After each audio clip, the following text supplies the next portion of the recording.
Imagina que tienes una tarea en la que debes ordenar una lista de números. Si la lista es pequeña, no notarás ninguna complejidad en el tiempo de ejecución. Sin embargo, a medida que la lista crece, la eficiencia del algoritmo se vuelve esencial y es aquí donde entra la notación Big O.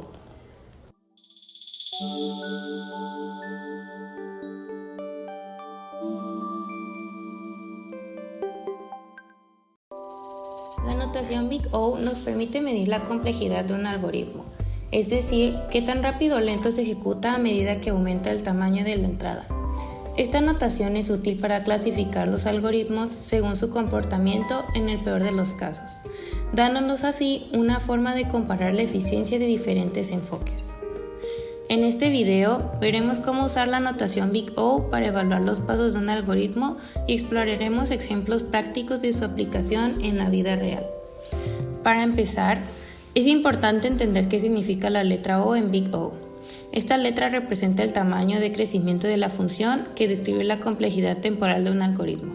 Al utilizar Big O nos enfocamos en el comportamiento del algoritmo cuando el tamaño de la entrada se acerca al infinito, lo que nos permite analizar su comportamiento asintótico.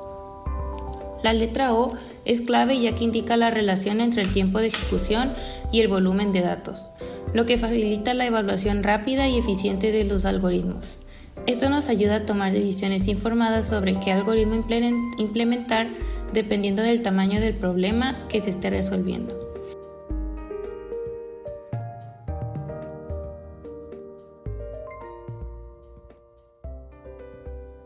Para entender mejor el ejemplo pasado, revisemos algunas de las complejidades más comunes que se pueden encontrar al analizar algoritmos haciendo uso de la notación Big O. Cada complejidad describe cómo cambia el tiempo de ejecución de un algoritmo, conforme aumenta el tamaño de los datos.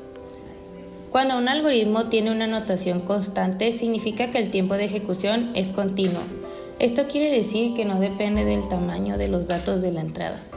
En este caso, el tiempo de ejecución permanece igual sin importar cuántos elementos haya. En el caso de la complejidad lineal, el tiempo de ejecución es proporcional al tamaño de los datos. Es decir, si se duplica el tamaño de la entrada, el tiempo de ejecución también se duplicará. La complejidad logarítmica se alinea a menudo con algoritmos que dividen el problema en partes más pequeñas para resolverlo. Un claro ejemplo de esto es la búsqueda binaria, donde el problema se reduce a la mitad con cada paso, lo que hace que el tiempo de ejecución crezca mucho más lentamente a medida que aumenta el tamaño. En complejidades cuadráticas suelen estar asociadas a algoritmos que realizan una iteración sobre todos los elementos de la lista, y dentro de cada iteración se repite el proceso con todos los demás elementos. Un ejemplo común es el algoritmo de ordenación de burbuja, que compara cada elemento con los demás, si un algoritmo necesita realizar múltiples iteraciones anidadas. Finalmente, tenemos la complejidad factorial. Este tipo de complejidad describe un algoritmo extremadamente ineficiente, ya que el tiempo de ejecución crece de forma tan rápida que incluso para tamaños pequeños de entrada, el algoritmo se vuelve computacionalmente inviable. Los algoritmos con complejidad factorial generalmente intentan resolver problemas mediante fuerza bruta y no deberían ser utilizados en situaciones reales de desarrollo de software.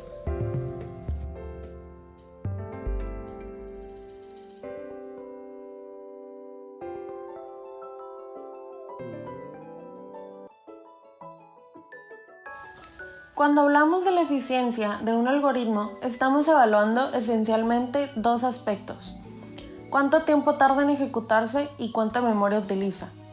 La complejidad temporal y espacial son dos conceptos fundamentales en el análisis de algoritmos que nos ayudan a entender cuán eficientes son nuestros programas. La complejidad temporal de un algoritmo se refiere a la cantidad de tiempo que tarda en ejecutarse en función del tamaño de la entrada. Es decir, nos dice cómo crece el tiempo de ejecución del algoritmo a medida que aumentamos la cantidad de datos que procesa. Este nos permite comparar diferentes algoritmos para resolver un mismo problema y elegir el más eficiente. La complejidad espacial de un algoritmo se refiere a la cantidad de memoria que utiliza en función del tamaño de la entrada. Nos indica cuánto espacio adicional necesita el algoritmo para realizar sus cálculos.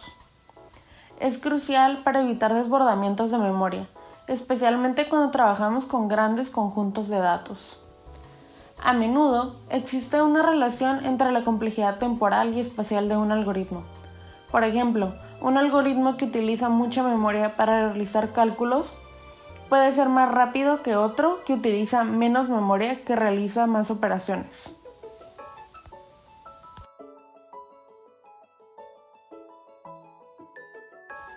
Ahora que hemos entendido qué es la notación Big O y las complejidades, profundicemos en cómo funciona exactamente. Veremos paso a paso cómo analizar un algoritmo y determinar su complejidad. Paso 1. Determinar las operaciones fundamentales que realiza el algoritmo, como comparaciones, asignaciones y aritmética. Paso 2. Expresa el número de operaciones como una función del tamaño de la entrada, generalmente representado por n. Paso 3. Determinar el término que crece más rápidamente la función. Este término dominará el comportamiento del algoritmo a medida que n aumenta. Paso 4. Simplificar la función, ignorando constantes y los términos que crecen más lentamente que el término dominante. Paso 5. Usamos la letra O mayúscula seguida de la función que representa el crecimiento dominante.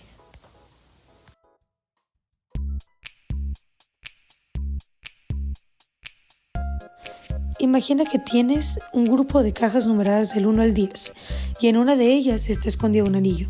Tu objetivo es encontrarlo. En una búsqueda lineal con complejidad de O de n, revisas cada caja una por una hasta encontrar el anillo y en el peor de los casos tendrás que abrir las 10 cajas. Aquí, el tiempo que toma encontrar el anillo crece proporcionalmente al número de cajas, o sea, n. Si hay 100 cajas, revisas hasta 100. En una búsqueda binaria con complejidad de O del logaritmo de n, las cajas están ordenadas por número y sabes que el anillo está en una caja numerada. Por ejemplo, abres la caja del medio, siendo la 5. Si el anillo no está ahí, decides si está en la izquierda o la derecha, basándote en su número. Repites el proceso dividiendo las cajas restantes hasta encontrarlo. Aquí, cada vez reduces el problema a la mitad. Con 10 cajas necesitas a lo mucho 4 pasos. Con 1000 cajas, solo 10 pasos. Ahora que sabemos qué es la notación Big O, sus características y casos de uso, así como la complejidad temporal y espacial que esto conlleva, ¿estás preparado para aplicarla en tus futuros proyectos asegurando su eficiencia? ¡Buena suerte!